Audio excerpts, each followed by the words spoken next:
अस्सलामुअलैकुम dear students, this is sir Aamir Rizwan. आज के लेक्चर में हम लोगों ने शेयर्स की प्रॉब्लम नंबर 4 अटेम्प्ट करनी है, जो बुक के पेज नंबर 211 पे है। राइट। अब देखें बेटे, जब भी हम अपने शेयर्स के क्वेश्चन को अटेम्प्ट करते हैं तो क्वेश्चन में वो हमें 3 टाइप्स की इंफॉर्मेशन देता है।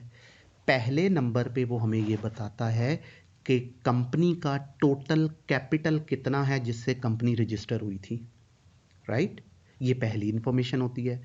दूसरे नंबर पे फिर वो हमें ये बताता है कि वो जो टोटल कैपिटल था कंपनी का, उसमें से कंपनी ने किस किस को कितने कितने शेयर्स ऑफर किए। क्योंकि कंपनी 5 सिचुएशन में शेयर्स इशू करती है, तो इसलिए वो बताएगा कि कौन कौन सी सिचुएशन एग्जिस्ट कर रही है और कितने कितने शेयर ऑफर किए हैं। ये सेकंड इंफॉर्मेशन होगी। फिर तीसरे नंबर पे वो बताएगा कि कंपनी ने उस ऑफर के अगेंस्ट किस किस को अपने शेयर्स इशू कर दिए हैं। राइट, ये 3 तरह की इंफॉर्मेशन होगी क्वेश्चन में। और फिर रिक्वायरमेंट में वो हमसे 2 चीज़ें मांगेगा। पहले नंबर पे वो हमें बताएगा कि मांगेगा कि आप इसकी जर्नल एंट्रीज पास करें। राइट, और दूसरे नंबर पे वो हमसे कहेगा कि जी आप कंपनी की जो बैलेंस शीट है वो बनाएं। ये 2 रिक्वायरमेंट्स होंगी। राइट, तो अब इस हवाले से क्वेश्चन नंबर 4 को रीड कर रहा हूँ, सुनिएगा। देखें क्या कह रहा है। A limited company was registered with an authorised capital of ₹500,000। ठीक है, divided into 10,000 shares of ₹50 each. Right, अब क्या इन्फॉर्म कर रहा है, कह रहा है ये ए लिमिटेड के नाम से कोई कंपनी है। इस वक्त इस कंपनी का जो ऑथराइज कैपिटल है ना, टोटल कैपिटल, वो 5 लाख है। अब ये 5 लाख बना कैसे है, ब्रेकअप वो बता रहा है कि इस कंपनी के पास 10,000 शेयर्स हैं और एक शेयर की पार वैल्यू जो सी है वो 50 है।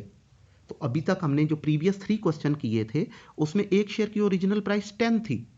आज के क्वेश्चन में एक शेयर की ओरिजिनल प्राइस 50 है, तो इससे तो हमारा कोई लिंक नहीं है कि एक शेयर की प्राइस कितनी है। बहरहाल वो जितनी भी है उसी से मल्टीप्लाई कर देंगे।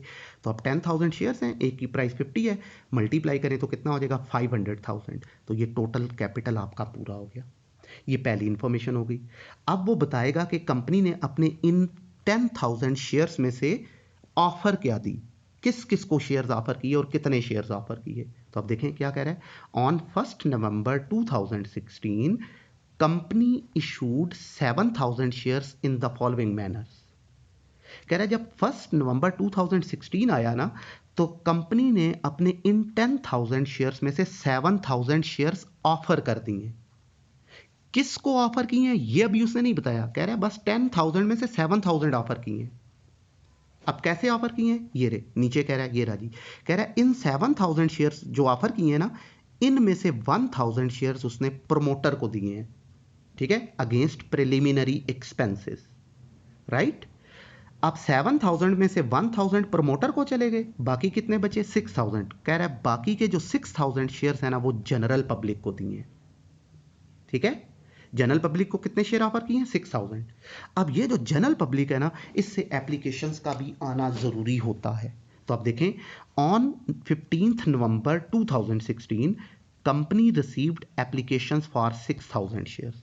तो अब ये जो 15 नवंबर है ना, ये डेट ऑफ सब्सक्रिप्शन बन रही है, उसने मेंशन नहीं किया है, लेकिन बहरहाल जिस डेट पे हम एप्लीकेशन, जिस डेट तक हम एप्लीकेशंस को रिसीव करते हैं उसे सब्सक्रिप्शन डेट कहते हैं। तो वो उसने 15 नवंबर बताई है।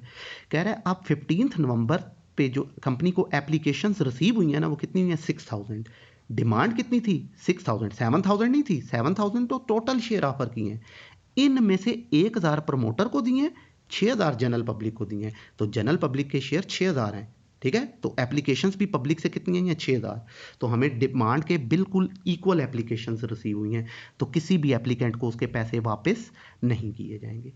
राइट, ये क्वेश्चन की इंफॉर्मेशन हो गई। आप रिक्वायरमेंट में देखें क्या कह रहा है। Record the above transaction information in companies books and show the figures in the balance sheet. कह रहा है कंपनी की बुक में इस इंफॉर्मेशन को रिकॉर्ड करें। तो रिकॉर्डिंग का क्या मतलब होता है, एंट्रीज पास करें। तो एंट्रीज कहाँ होती हैं, जर्नल में। तो जर्नल बनाना है और फिगर्स को बैलेंस शीट में शो करना है, मीन्स बैलेंस शीट भी बनानी है। तो ये हमारा पूरा क्वेश्चन रीड आउट हो गया। अब आते हैं बेटे हम अपने क्वेश्चन के सोल्यूशन की तरफ। तो जब हम सोल्यूशन की तरफ जाएंगे तो सबसे पहले हमने क्वेश्चन में देखना ये है कि कितनी सिचुएशंस में शेयर्स इशू किए गए हैं, क्योंकि कंपनी जब अपने शेयर्स को इशू करती है तो कितनी सिचुएशन होती हैं, टोटल 5। उनमें से पहली होती है जनरल पब्लिक, मौजूद है क्वेश्चन में। दूसरी सिचुएशन होती है परचेज ऑफ एसेट, वो नहीं दिया हुआ, ठीक। तीसरी सिचुएशन होती है प्रोमोटर्स, तो बता रहा है 1000 शेयर प्रोमोटर को दिए हैं, ठीक है। तीसरी सिचुएशन होती है हमारे पास डायरेक्टर, वो मौजूद नहीं है। चौथी सिचुएशन होती है अंडर राइटर्स, वो भी मौजूद नहीं है। तो 5 सिचुएशन में से 2 सिचुएशन इस वक्त क्वेश्चन में मौजूद है, एक जनरल पब्लिक और दूसरा प्रोमोटर। तो अब इन को हम लोगों ने अपनी बुक्स में दोनों सिचुएशन को रिकॉर्ड करना है। तो अब इन दोनों सिचुएशन में से जो पहली सिचुएशन है जनरल पब्लिक, उसको 3 स्टेप्स में रिकॉर्ड किया जाता है। पहला स्टेप होता है जनरल पब्लिक से एप्लीकेशंस को रिसीव किया जाता है। दूसरे स्टेप में हम अपनी एप्लीकेशंस को रिफंड करते हैं। तीसरे स्टेप में कंपनी अपने शेयर्स को इशू करती है, ठीक है ना। तो अब आते हैं बेटे अपने सोल्यूशन की तरफ। तो ये सोल्यूशन आप लोगों के सामने ये राजी। तो प्रॉब्लम नंबर 4, जर्नल में एंट्रीज रिकॉर्ड करनी है, तो जर्नल का फॉर्मेट बनाएंगे। टॉप पे आप लिखेंगे journal of A limited company. ये जो कॉलम्स बने हैं इनमें से पहले कॉलम में आ जाएगा डेट, दूसरे में पर्टिकुलर्स, तीसरे में LF, debit and credit. Debit वाले कॉलम के नीचे भी पहली लाइन में रुपीस, क्रेडिट वाले कॉलम में भी पहली लाइन में रुपीस। ईयर में डेट वाले कॉलम में आएंगे तो पहली लाइन में आप अपना ईयर लिखेंगे 2016, राइट। अब जब हम अपनी एंट्रीज को रिकॉर्ड करेंगे तो पहले हमने अपनी जनरल पब्लिक वाली सिचुएशन को रिकॉर्ड करना है। तो जनरल पब्लिक वाली सिचुएशन को कितने स्टेप में रिकॉर्ड करेंगे बेटे, 3 स्टेप। पहला स्टेप होता है हम अपनी जनरल पब्लिक से एप्लीकेशंस को रिसीव करते हैं, ठीक है। तो अब एप्लीकेशंस किस डेट पे रिसीव होंगी, सब्सक्रिप्शन डेट पे। तो वो क्या है, नवंबर 15 है। तो अब नवंबर 15 पे पहली एंट्री होगी एप्लीकेशंस को रिसीव करने की, क्या, bank account debit to share application account credit, ठीक है। तो अब बेटे पब्लिक से हमारी डिमांड तो थी 6000 एप्लीकेशन की, लेकिन इस वक्त एंट्री हम डिमांड की नहीं कर रहे हैं, ठीक है। एंट्री इस वक्त किसकी हो रही है, एप्लीकेशंस को रिसीव करने की। तो अब रिसीव कितनी हुई हैं वो देखना है आपने। तो रिसीव भी हमें 6000 ही हुई है। तो डिमांड जितनी थी उतनी ही एप्लीकेशंस रिसीव हुई हैं, 6000। तो अब यहाँ पे 6000 एप्लीकेशंस रिसीव हो गई। अब हमारे एक शेयर की प्राइस थी तो 50 रुपीज़, तो हमने ऑफर कितने पे किया पब्लिक को, हमने 50 पे ही ऑफर किया। तो फिर 6000 एप्लीकेशन के हमें 50 रुपए के हिसाब से पैसे वसूल होंगे। तो अब आप यहाँ लिखेंगे 6000 मल्टीप्लाइड बाई 50, ठीक है। तो ये कितना आ जाएगा बेटे, 300,000 रुपीज़। 6000 multiplied by 50, 300,000। ये हमारी एंट्री हो गई, ठीक है ना। ये हमारी एप्लीकेशंस को रिसीव करने की एंट्री हो गई, राइट। अब सेकंड स्टेप, हम लोगों ने अपनी एप्लीकेशंस को रिफंड करना है। तो देखें बेटे क्या रिफंड होगा, नहीं, ठीक है। रिफंड हम कब करते हैं, जब एप्लीकेशंस हमें डिमांड से ज़्यादा रिसीव हों। तो अब हमारी डिमांड थी 6000 एप्लीकेशन की और आई भी एप्लीकेशन हमें 6000 है, इक्वल एप्लीकेशन आई है, तो किसी भी एप्लीकेंट को उसके पैसे वापस नहीं किए जाएंगे। तो सेकंड स्टेप रिफंड वाला नहीं आएगा, उसको छोड़ देंगे। अब थर्ड स्टेप, कंपनी अपने शेयर्स को इशू करेगी। तो जब कंपनी अपने शेयर्स को इशू करती है तो 3 प्राइसेस होती हैं, पार, प्रीमियम और डिस्काउंट। तो इस वक्त कौन सी सिचुएशन चल रही है, 50 वाला शेयर 50 रुपए पे ही दिया है, तो इसका मतलब है पार वाला केस है। तो यहाँ पे अब हम अपनी पार वाली एंट्री पास कर लेंगे, तो ठीक है। तो एंट्रीज शेयर किस डेट पे इशू होंगे, 30 नवंबर पे, इसने मेंशन किया हुआ है नवंबर 30 पे इसकी एंट्री होगी शेयर्स को इशू करने की, ठीक। तो अब क्या एंट्री हो जाएगी, शेयर इशू करते वक्त पार वाली एंट्री करनी है। तो एंट्री होगी share application account debit to share capital account credit, right. अब अमाउंट कैसे आएगी, 6000 एप्लीकेंट से पैसे वसूल किए थे, किसी को भी उसके पैसे वापस नहीं किए। तो इसका मतलब है इन्हीं 6000 को कंपनी अपने शेयर इशू करेगी, वही 50 रुपए के हिसाब से। तो 600,000 मल्टीप्लाइड बाई 50, तो ये कितना आ जाएगा, वही 300,000। तो share application account debit to share capital account credit 3 lakh रुपए आ गया, राइट। ये हमारी जनरल पब्लिक वाली सिचुएशन कंप्लीट हो गई। 3 स्टेप में रिकॉर्ड करते हैं, उनमें से 2 पड़े हुए थे, सिर्फ हम लोगों के पास रिफंड वाली एंट्री बीच में नहीं हुई है। ये एप्लीकेशन रिसीव हुई है, दूसरी एंट्री रिफंड वाली होनी थी वो हुई नहीं है, तीसरी शेयर इशू करने वाली होनी थी वो ये हो गई। तो ये हमारी पहली सिचुएशन जनरल पब्लिक कंप्लीट हो गई, ठीक है। अब नेक्स्ट दूसरी सिचुएशन को रिकॉर्ड कर लेते हैं जो इस क्वेश्चन में है। वो कौन सी है, कंपनी ने अपने शेयर्स प्रोमोटर्स को इशू किए हैं जी। तो जब कंपनी अपने शेयर्स को प्रोमोटर को इशू करेगी तो उस वक्त क्या एंट्री होगी, वो भी नवंबर 30 पे ही होनी है। तो यहाँ आप लिखेंगे नवंबर 30। तो अब देखें बेटे, हम लोगों ने जब एंट्रीज लिखी थी ना, तो वहां मैंने आपको बताया था कि जब कंपनी अपने शेयर प्रोमोटर्स को देती है तो एंट्री होती है goodwill account debit to share capital account credit, ठीक है ना। लेकिन इस वक्त अगर आप क्वेश्चन में देखें तो उसने बताया था कि वो जो 1000 शेयर हैं वो आपने प्रमोटर को दिए हैं अगेंस्ट प्रिलिमिनरी एक्सपेंसेस। तो इसलिए अब हम लोग गुडविल को डेबिट नहीं करेंगे, वो खुद कह रहा है कि प्रिलिमिनरी एक्सपेंस के अगेंस्ट ये शेयर दिए हैं, तो इसलिए अब आप प्रिलिमिनरी एक्सपेंस अकाउंट को डेबिट करेंगे और शेयर कैपिटल अकाउंट को क्रेडिट करेंगे। अब कितने शेयर दिए हैं? 1000 शेयर दिए हैं और एक की प्राइस कितनी है? 50। तो 1000 इंटू 50, 50,000। तो एंट्री हो जाएगी preliminary expense account debit to share capital account credit with ₹50,000। ये हमारी सेकंड सिचुएशन भी क्वेश्चन वाली कंप्लीट हो गई। तो इसके साथ ही हमारे पास जर्नल एंट्रीज कंप्लीट हो गई, ठीक है। जनरल पब्लिक वाली सिचुएशन थी पहली, और दूसरी हमारी किस चीज की थी? प्रोमोटर की थी। तो दोनों सिचुएशंस को हमने रिकॉर्ड कर लिया। अब उसने हमसे कहा कि क्वेश्चन की जो बैलेंस शीट है वो भी प्रिपेयर करें। तो अब देखें बेटे, हम बैलेंस शीट देखते हैं कैसे बनेगी, राइट। तो जब हमने बैलेंस शीट बनानी है तो टॉप पे 3 लाइंस यूज करनी है इन्फॉर्म करने के लिए। पहली लाइन में हम अपनी कंपनी का नेम लिखेंगे, ए लिमिटेड कंपनी। सेकंड लाइन में जो चीज बना रहे हैं, तो इस वक्त हम क्या बना रहे हैं बेटे? Balance sheet. थर्ड लाइन में डेट लिखेंगे एज ऑन 30 नवंबर 2016।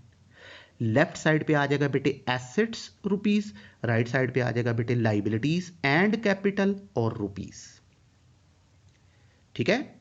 अब हम लोगों ने क्या करना है बेटे? पहले अपनी लाइबिलिटीज साइड को फिलअप करेंगे। तो लाइबिलिटीज साइड पे हम लोगों ने अपने 3 कैपिटल लेने हैं। पहले नंबर पे आएगा हम लोगों के पास हमारा ऑथराइज कैपिटल, दूसरे नंबर पे आएगा इशूड कैपिटल और तीसरे नंबर पे आएगा पेड अप कैपिटल। तो लें बेटे स्टार्ट लेते हैं। सबसे पहले आएगा हमारा ऑथराइज कैपिटल, पहला वाला कैपिटल। तो ऑथराइज कैपिटल कौन सा होता है? Total capital of the company जिससे कंपनी रजिस्टर हुई थी। तो वो क्वेश्चन में कितना बताया उसने? वो कह रहा है 10,000 शेयर्स ऑफ ₹50 ईच। तो अब 10,000 को 50 से मल्टीप्लाई करें तो ये आ जाएगा 500,000। तो अब आप इस 500,000 को लिख के डबल अंडरलाइन कर देंगे। डबल अंडरलाइन मीन्स कि इस 500,000 ने दोबारा ऐड नहीं होना है। ये यहीं पे डबल अंडरलाइन होके खत्म हो गया, राइट। अब दूसरा कैपिटल होता है इशूड और तीसरा होता है पेड अप। तो उन दोनों को क्या किया जाएगा बेटे? मर्ज कर लेंगे हम लोग।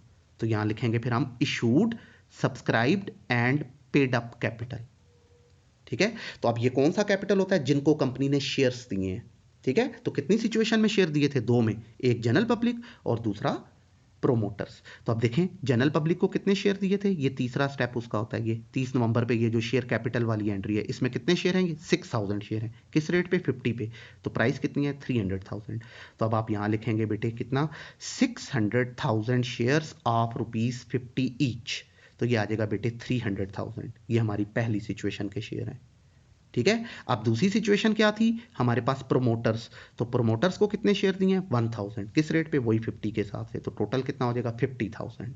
तो यहां पे अब आप लिखेंगे बेटे 1000 शेयर्स ऑफ ₹50 ईच, ठीक है। 1000 शेयर्स ऑफ ₹50 ईच मल्टीप्लाई करें तो ये कितना आ जाएगा बेटे? 50,000, ठीक है।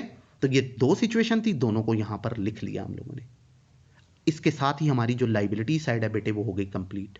अब आते हैं बेटे हम लोग अपनी एसेट साइड पे, ठीक है। तो बेटे ये जो हमारा issued, subscribed and paid up capital होता है, इसमें ये जितनी अमाउंट्स आपने लिखी होती हैं यही बैलेंस शीट में एसेट भी बनती हैं हमारी। अब क्वेश्चन ये अराइज होता है कि एसेट साइड पे इसको किस नाम से लें, तो वो डिपेंड करता है सिचुएशन कौन सी थी, ठीक है। तो अब देखें ये जो 6,000 शेयर्स हैं ये हम लोगों ने किसको दिए थे? 50 रुपीज के हिसाब से 3 लाख रुपए के ये दिए थे जनरल पब्लिक को। तो जनरल पब्लिक से हमें क्या मिलता है बेटे? पैसे। तो ये 300,000 बैलेंस शीट में एसेट साइड पे कैश एट बैंक के नाम से आएगा, ठीक है। और ये जो 1000 शेयर हैं ये हमने 50 रुपीज के हिसाब से 50,000 के ये किसको दिए थे? प्रोमोटर्स को दिए थे।